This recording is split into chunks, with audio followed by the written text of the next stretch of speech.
నమస్తే. ఇన్నాళ్ళు నన్ను సపోర్ట్ చేస్తూ, ఎంకరేజ్ చేస్తూ మీ ప్రేమని నాకు అందిస్తున్న ప్రతి ఒక్కరికి కృతజ్ఞతలు. అలాగే ఈ వీడియో కూడా ఖచ్చితంగా మీకు ఉపయోగపడుతుంది. లైక్, షేర్ అండ్ సబ్స్క్రైబ్ చేసి మీ సపోర్ట్‌ని నాకు అందించండి. అలాగే ఈ వీడియో పట్ల మీకున్న అభిప్రాయాన్ని కామెంట్ సెక్షన్‌లో కామెంట్ చేసి తెలియజేయండి. ఇప్పుడు వీడియోని చూద్దాం. జీవితంలో రకరకాల సమస్యలతో బాధపడుతున్నారా? ముఖ్యంగా ఆర్థిక సమస్యలతో సతమతమవుతున్నారా? ఎన్నో పరిహారాలు చేసి అలసిపోయారా? మంచి మార్గం దొరకాలని కోరుకుంటున్నారా? అయితే రండి, విశ్వాన్ని ఎలా అడగాలో తెలుసుకుందాం. లా ఆఫ్ అట్రాక్షన్ క్లాసెస్ మీకోసం మన ఛానల్లో. వివరాల కొరకు సంప్రదించండి. నమస్తే, వెల్కమ్ టు అవర్ ఛానల్. నేను పద్మిని. ప్రస్తుతంతో పాటు ప్రముఖ ఆధ్యాత్మికవేత్త, నారీసేన ఫౌండర్, దత్త ఉపాసకురాలు శ్రీమతి లతా దత్త గారు మనతో పాటు ఉన్నారు. మాట్లాడదాం. నమస్తే అక్క. నమస్తే రా. జై గురుదత్త. శ్రీ గురుదత్త అక్క, ఎలా ఉన్నారు? బాగున్నాను అక్క. 27 నక్షత్రాలు ఎవరు పుట్టినా ఈ 27 నక్షత్రాల్లో పుట్టాలి డెఫినెట్ గా. అవును, 27 నక్షత్రాల్లోనే ఎంతో మంది జన్మిస్తుంటారు. 108 పాదాల్లోనే పుట్టాలి, ఇంకా ఇంకో పాదం లేదు, ఇంకో వ్యవహారం లేదు. అయితే ఈ 27 నక్షత్రాలు కూడా డెఫినెట్ గా అన్ని నక్షత్రాలు పవర్ఫుల్ నక్షత్రాలే. ఏ నక్షత్రానికి దానికి ఉండేటటువంటి సిగ్నిఫికెన్స్ దానికి ఉంది. ప్రతి నక్షత్రానికి దేని సిగ్నిఫికెన్స్ దానికి ఉంటుంది. దాని క్వాలిటీ దానికి ఉంటుంది, దాని పవర్ దానికి ఉంటుంది. అయితే మనం ఎట్లా చక్కగా మనం ఏ దేవీ దేవతల్ని మనం ఖచ్చితంగా మనం ఆరాధించాలి. మనకి శాస్త్రం కూడా చెప్పి ఉంది. మీరు ఈ నక్షత్రం, ఇప్పుడు ఉత్తరాషాఢ నక్షత్రం ఉంది, పూర్వాషాఢ నక్షత్రం ఉంది, ఎవరిని పూజించాలి? మహాలక్ష్మిని పూజించాలి. పూర్వాషాఢ అంటే లక్ష్మి. ఎందుకంటే శుక్రగ్రహానికి సంబంధించి ఉంటుంది కదా, ఆధిపత్యం ఎక్కువ శుక్రగ్రహాన్ని ఉంటుంది కాబట్టి మహాలక్ష్మీదేవి. అలా ప్రతి ఒక్క నక్షత్రానికి కూడా ఒక అధిదేవత ఉంటుంది. అది కాకుండా ఈ దేవతని పూజించడం వల్ల లైఫ్ లాంగ్ ఒక దేవత అనేది ఒక్కొక్క నక్షత్రానికి ఉంటుంది. ఆ దేవతని పూజిస్తే తొందరగా రిజల్ట్స్ అనేవి వస్తాయి. చాలా మందికి తెలియదు ఏ నక్షత్రానికి ఏ దేవతని పూజించాలి అని. అందుకే ఒకసారి అది మనం క్లారిటీగా చెప్పేస్తే తప్పకుండా వాళ్ళు చక్కగా వాళ్ళ జీవితంలో ఆనందంగా ఉండాలని మనం కోరుకుంటాం. కాబట్టి ప్రతి ఒక్కరికి కూడా వాళ్ళ నక్షత్రానికి ఏ నక్షత్రానికి ఏ దేవతని పూజించాలి అనేది చెప్తాం. తప్పకుండా అక్క. ఒకసారి చూద్దాం 27 నక్షత్రాలకి సంబంధించి. మరి ముందుగా అశ్విని నక్షత్ర జాతకులు ఏ దేవతల్ని పూజించాలి? అశ్విని నక్షత్ర జాతకులు గణపతి, విఘ్నేశ్వరుని. వాళ్ళ లైఫ్ లో విఘ్నాలు లేకుండా ఉండాలంటే గణపతిని పూజించాలి. అది కూడా ఆదివారం రోజు పూజిస్తే ఇంకా తొందరగా రిజల్ట్ వస్తుంది అనమాట. భరణి నక్షత్రం వాళ్ళు లక్ష్మీదేవిని, అది కూడా శుక్రగ్రహం, శుక్రవారం ఎక్కువ లక్ష్మీదేవిని పూజించాలి వాళ్ళు జీవితకాలం. ఇవన్నీ కూడా నేను చెప్పేవి కూడా ఒక రోజు 2 రోజులు కాదు, 2 రోజులు. ఇంకా అసలు మనకి ఇష్ట దేవతగా కూడా మనం చక్కగా ప్రేమించడం అనేది మొదలు పెడితే ఇంకా తిరుగులేదు. అవును కదా, అంటే తొందరగా రిజల్ట్ వస్తుంది పద్మిని. వాళ్ళు ఎక్కువ రోజులు అంటే ఎలా రీచ్ అవ్వాలి మా గోల్ ని రీచ్ అవ్వాలంటే ఎలా, ఏ దేవుణ్ణి పూజించాలి తెలియక హనుమాన్ని పూజించాలా, గణపతిని పూజించాలా, దుర్గాదేవిని పూజించాలా, శివుణ్ణి పూజించాలా, విష్ణువుని పూజించాలా అని సతమతం అయిపోతూ ఉంటారు. అంటే ఒక క్లారిటీ అనేది ఈ నక్షత్రం వాళ్ళు ఈ భగవంతుడిని పూజిస్తే కలిసి వస్తుంది. అంటే అలా అని మిగతా దేవతలను వదలమని కాదు, వాళ్ళ నక్షత్రానికి చక్కగా ఫెచ్చింగ్ అయ్యేది, ముందుకు తీసుకువెళ్ళగలిగే ఆరాధన అనమాట ఇది. ఇక కృతికా నక్షత్రం వాళ్ళకి ఈశ్వరుని పూజించాలి. వాళ్ళు ఎక్కువ సోమవారాలు ఈశ్వరుని పూజిస్తే చాలా మంచి ఫలితాలు వస్తాయి. రోహిణి నక్షత్రం వాళ్ళు దుర్గాదేవిని పూజించాలి, దుర్గా అమ్మవారిని పూజించాలి. మంగళవారాలు ఎక్కువ నియమం పాటించి దుర్గాదేవి స్తోత్రాలు అవి చదువుకుంటే చాలా బాగుంటుంది. మృగశిర నక్షత్రం వాళ్ళకి కుజగ్రహం అనేది దేవతగా ఉంటుంది కాబట్టి సుబ్రహ్మణ్య స్వామిని పూజించాలి. సుబ్రహ్మణ్య స్వామి అంటే కూడా మంగళవారమే కదా, మంగళవారాలు సుబ్రహ్మణ్య స్వామిని ఆరాధించాలి. ఓకే. ఆరుద్ర వాళ్ళు విష్ణుమూర్తిని ఆరాధించాలి. ఈశ్వరుడిది అంటారు నక్షత్రం, కానీ వాళ్ళు విష్ణుమూర్తిని ఆరాధిస్తే చక్కటి ఫలితాలు వస్తాయి. శివకేశవులు ఇద్దరు ఒకటే కదా. పునర్వసు వాళ్ళు గురువుల్ని, అంటే దత్తాత్రేయ స్వామి అవ్వచ్చు, రాఘవేంద్ర స్వామి అవ్వచ్చు, మేధా దక్షిణామూర్తి అవ్వచ్చు. ఎక్కువ దత్తాత్రేయ స్వామిని పూజిస్తే బాగుంటుంది. గురువారాలు చేయాలి.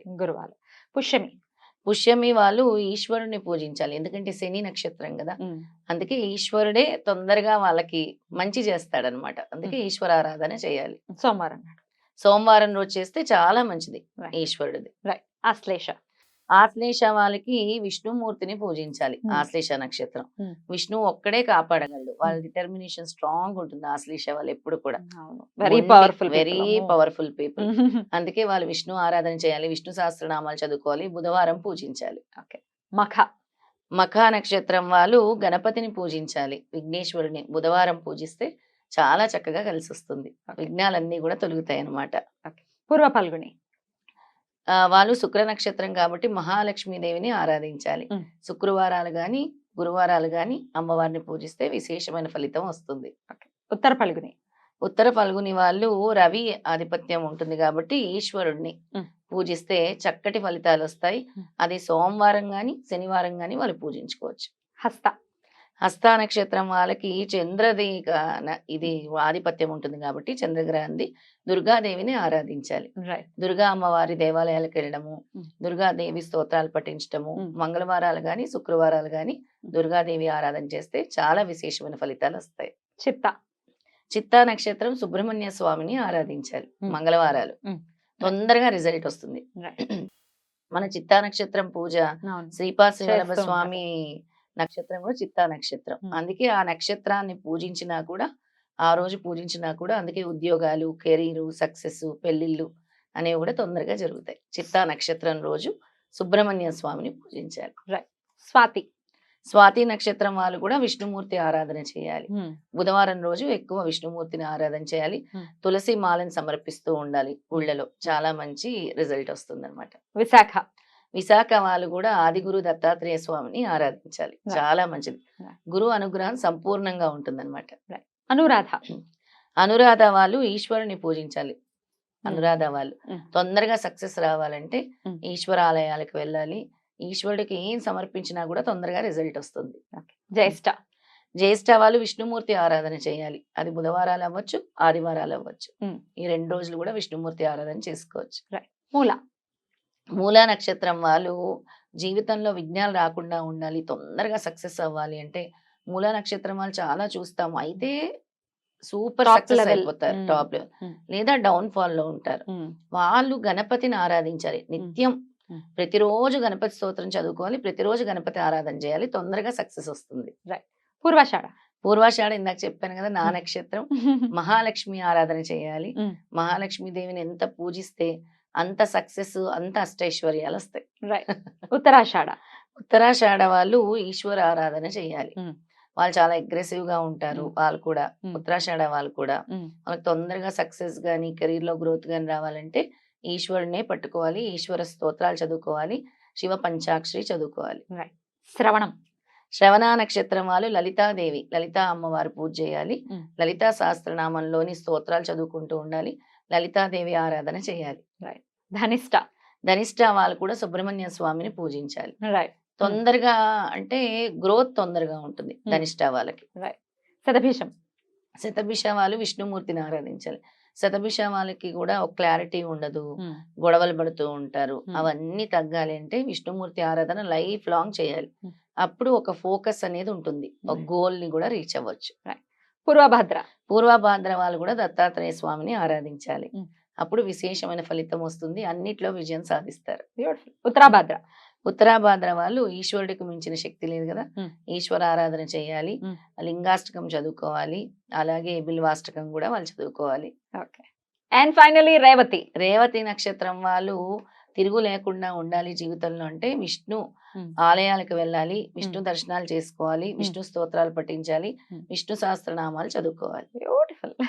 27 నక్షత్రాలు కూడా ఎవరెవరు ఏ దేవీ దేవతలను ఆరాధించాలి అనేది చాలా బ్యూటిఫుల్ గా ఎక్స్ప్లెయిన్ చేశారు. డెఫినెట్ గా మన ఆరాధనలో వేరే ఏ దేవీ దేవత ఇష్టం ఉన్నా కూడా వారి నక్షత్రానికి అనుగుణంగా చక్కగా ఈ దేవీ దేవతని ఇష్టదైవం వేరు ఉంటారు. ఎవరికైనా ఇష్టమైన భగవంతుడు ఉండొచ్చు. ఇప్పుడు నేను ఎలా దత్తాత్రేయ స్వామి నా ఇష్టదైవము, బాబా మన గురువులందరూ ఇష్టదైవం నాకు. కానీ నేను ఆరాధిస్తున్న దేవత ఎవరు? అమ్మవారు, లక్ష్మీ అమ్మవారు. నేను ఆరాధించవలసిన దేవత లక్ష్మీ అమ్మవారు. అలా ఖచ్చితంగా అమ్మవారిని ఇప్పుడు మన దేవి దేవతలను మనకి ఏదైతే చెప్పారో చక్కగా చేసుకుంటూ ప్రతి ఒక్కరు కూడా వాళ్ళ కులదేవతని స్మరించుకొని ముందుగా కులదేవతని స్మరించుకున్న తర్వాతే వాళ్ళ అధిదేవతల్ని పూజించుకోవాలి. చాలా అద్భుతంగా వివరించారు. కృతజ్ఞతలక్క. నమస్తే. నమస్తే.